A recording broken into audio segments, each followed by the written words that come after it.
Tears எல்லாருமே இங்கே வாங்க, உங்களுக்கு ஒரு சூப்பரான விஷயத்த காட்டுறேன். எங்கள் வீட்டு தோட்டத்தில் க்யூட்டாக ஒரு அழகாக ஒரு வாட்டர்மெலன் காய்ச்சிருக்கு. இதுதான் நானே ஃபர்ஸ்ட் டைம் நேரில் செடியில் வாட்டர்மெலன் காய்க்கிறத பார்த்துருக்கேன். ஆக்சுவலி எங்கள் தோட்டத்தில் நாங்களாம் விற்கல, நம்ம வாட்டர்மெலன் சாப்பிட்டு போடுறோம்ல, அந்த சீட்லேருந்து தானாகவே வளர்ந்துச்சு. சரின்னு எங்கள் டேடி இதையும் சேர்த்தே வளர்க்கலான்னு சொல்லி வளர்த்தாரு. அப்புறம் பார்த்தா அதில் க்யூட்டாக ஒரு வாட்டர்மெலன் காய்ச்சது பார்க்கவே ரொம்ப அழகாக இருந்துச்சு. பாருங்களேன், எங்கள் தோட்டத்திலேயே ரொம்ப அழகு போல் இருக்குது பார்க்குறதுக்கு. ஆக்சுவலி இது பழுத்துடுச்சுன்னு டேடி சொல்கிறாரு, பட் எப்படி கண்டுபிடிக்கிறதுன்னு தெரியல. இருந்தாலும் இன்னும் கொஞ்சம் நாள் விட்டு வச்சு பார்க்கலாம் அப்படின்னு சொல்லி நாங்கள் அறுக்கல.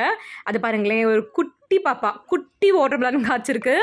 அது குட்டியாக பார்க்கும் போது வாட்டர்மெலன் மாதிரியே இல்லை, ஏதோ சின்ன காய் மாதிரி இருக்குது. ஆனால் கொஞ்சம் கொஞ்சமாக பெருசாகும் போது ரொம்ப அழகாக அந்த வாட்டர்மெலன் ஷேப்க்கு அப்படியே வந்துடுது, அழகாக வந்துடுது.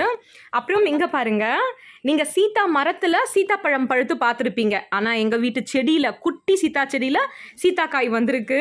எங்கள் டாடி ரொம்ப லக்கின்னு நான் நினைக்கிறேன். ஏன்னா அவர் கையால் வைக்கிற செடி எல்லாமே சின்னதுலேயே காய்ச்சிடுது. ஆக்சுவலி இது கூட பார்த்தீங்கன்னா நாங்களாம் நர்சரியில் வந்து வச்சதோ இல்லை ஹைப்ரிட் செடியோலாம் கிடையவே கிடையாது. இதுவுமே எங்கள் வீட்டு கிரவுண்டில் வந்து பார்த்தீங்கன்னா நாங்கள் சாப்பிட்டு போடும்போது குட்டி குட்டி செடியாக வளர்ந்துருந்துச்சு.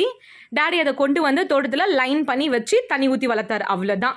எங்கள் டாடி கைராசியா என்னன்னு தெரியல, குட்டி செடியிலே காய்க்க ஆரம்பிச்சிடுது. இது பார்க்கவே ரொம்ப சந்தோஷமாக இருக்குது. நாங்கள் வந்து இத்தனை வருஷமாக சென்டர் ஆஃப் த சிட்டியில் இருந்தோம். அங்கே இந்த மாதிரி விஷயங்கள்லாம் பார்க்கவே முடியாது. இப்போ தான் ரீசெண்டாக சென்னையிலேயே கொஞ்சம் நியூட்ரலான ஏரியாவுக்கு வந்தோம். ஸ்டார்டிங்கில் வரும்போது பார்த்தீங்கன்னா சிட்டியை விட்டு வரதுக்கே ரொம்ப கஷ்டமாக இருந்துச்சு. இங்கே நமக்கு செட் ஆகுமான்ற மாதிரி இருந்துச்சு.